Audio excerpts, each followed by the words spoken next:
Over the next few days, we'll experience some fantastic sport and some extraordinary competitors that will give us a show we've never seen before. I'm sure you'll join me in wishing them all the very best. Preparing for any major sports competition is really tough, but the journey that these guys have traveled in recent months and years to simply be here tonight has been truly amazing.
Over the next 4 days, we will see some truly remarkable achievements.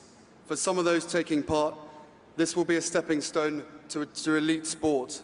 But for others, it will mark the end of a chapter in their recovery and the beginning of a new one.